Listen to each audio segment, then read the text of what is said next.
Hi, welcome back, and this is Danny Ramos, and we're on Hispanic Speak Out with our continued experiment.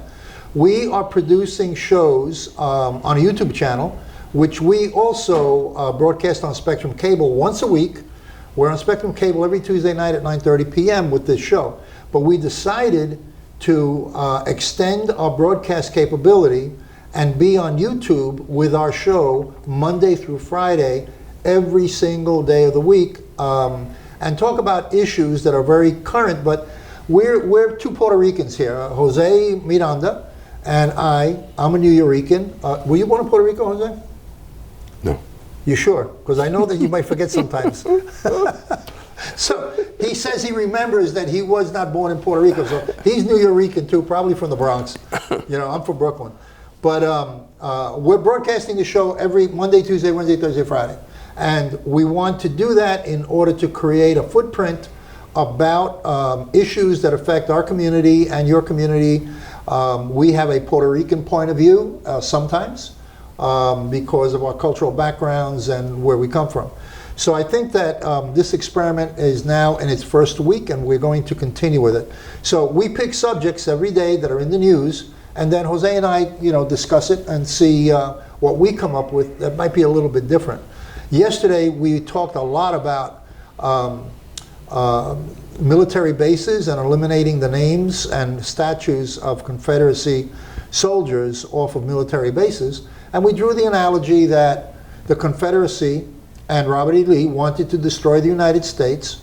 They wanted to kill Abraham Lincoln, which they successfully did. So I don't see how the United States allows military bases to have the names of people who are a movement, that they were part of a movement that actually murdered Abraham Lincoln. Those bases have to be changed, the names have to be changed. And I think that will go a long way, Jose, in changing the attitude of changing the healing process. Mm-hmm. And there are blacks who fought in the Civil War and who fought in wars and that received the Congressional Medal of Honor, as well as some Hispanics received the Congressional Medal of Honor. Right. And those bases, if it's an Army base, it should be named after a person, in my opinion, Jose's opinion, a person who received the Congressional Medal of Honor in that particular category, whether it be Marines or Army or Air Force, whatever, depending on the base. So that's our take on that. We did that yesterday. You can still see that show on YouTube. Today, we're going to be a little bit looser. We have a bunch of different subjects that we're going to bounce around on. Naturally, this thing with Floyd being murdered, the way he was killed, we all know what happened with that. But there are certain things that nobody has mentioned that I want to mention one now, for example, okay? We have mentioned everything having to do with police and the way the police, which is a subject that you want to cover, are being vilified. Right. Okay? So you're a police officer. How do you feel about that? Well, as I mentioned to you earlier, you can't paint a broad brush on everything, okay? No matter whose side of the battle you're on. Cops do a tremendous amount of work, good cops, and they're out there every day risking their lives. They never know whether they're going to come home or not, and that's a fact. That's why you kiss your kids goodbye when you leave in the morning, because you'll never know when they come back. Mm-hmm. So there are bad apples, bad actors, as they say. We should do something strong to get those out of there. But we also have to go by the unions and attack the unions that are protecting some of these bad actors. Yeah. You mentioned, I think on Wednesday, that there are 42,000 plus police officers on the New York City payroll. Right. Mm-hmm. For actual police officers working, 42,000. Let me give you another So how number. can you not have a bad apple in 42,000? Well, let me give you, there's over 18,000 different police agencies in the United States, okay? From one officer to 42 or 43,000, all right? How do we go about trying to change the mentality? Hiring practices, good checkouts, not just writing. For example, New York City has a psychological exam, okay? They basically consist of draw a picture of a person, a house and just draw it. Apparently by what you draw will tell you how you are. So I knew a person who anatomically drew the person, they pulled him immediately to talk to him about his issues with being so descriptive. Okay. Me, I was simple. I drew a picture of round circles, 2 sticks and hands, good to go. Yeah. We got to get away from that mentality, okay, and do something a lot more clever. Yeah, the purpose of the union is to protect their members. Right. And the ones that you don't have to protect, that means they didn't do anything wrong. Right. The ones that the unions protect are the ones that are doing something wrong, right. because the union is there to secure a pay, right. to secure vacation, to secure benefits, and to protect the police officer if he gets in trouble. Well, it used to be you being a Neanderthal was okay, all right? But then we got sophisticated because we wanted to get paid more. So now you have to have a college degree. And somehow you having a college degree means you're not an idiot, yeah. Okay? But that's not the case. Now you can clearly see that you have an educated idiot now behind doing things. Yeah. So we got to get away from that concept again. Perhaps go back to getting a little bit of Neanderthal who cares, mm-hmm. and an intelligent person in order to get paid. Also, you know, the concept of having a community officer. Right. Because let's say in Orange County, for example, everybody's in cars. Right, they can't get out and see you. You never see a police officer, walking. Like when I was a kid in New York. They walked and visited the retailers. Right. Hey, how you doing today? Is everything okay? Right. Then they leave, they go to the next retailer. How, everything okay? Right. By the way, here's my card. If you need something, call me. Sure. They don't do that anymore. Now it's become so technical and so mechanized, right. with communications that they feel they don't have to do that, but they lose their touch and their grasp of humanity. Yeah, they don't see the people. You're not actually looking the guy in the eye and identifying. You know, yeah. It's not that way. Yeah, you just arrive when something's wrong. You arrive, your adrenaline is running, and you go in. Right. And you're hoping the training that he's had in the last 8 years is sufficient to get him through the. Well, obviously not. Or obviously not. But you know, when you're looking at New York City and you're looking at 42,000 police officers, no matter how you cut that piece of cake, there's going to be a bad apple, maybe 0.1%, which might be as many as 100 cops, right. or 200 cops, right. that are taking graft, that are abusive, that have all these issues of power and abusing people. So it's a numbers game. We're all human, and as humanity, and we have faults.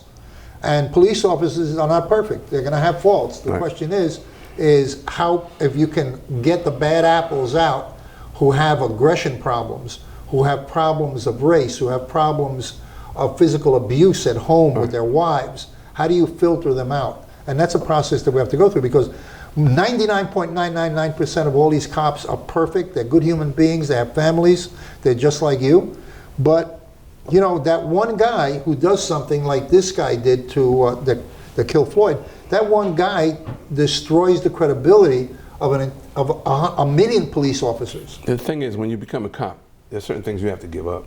You have to give up being too blunt or too forward or too anything. You can't belong to crazy clubs and stuff like that. You actually have to remove yourself slightly, mm-hmm. so that you can be above board. Yeah. Well, I know that there's going to be a lot of changes in the police departments, mm-hmm. but one of the things that we haven't addressed here is we're looking at a cop who killed a black man.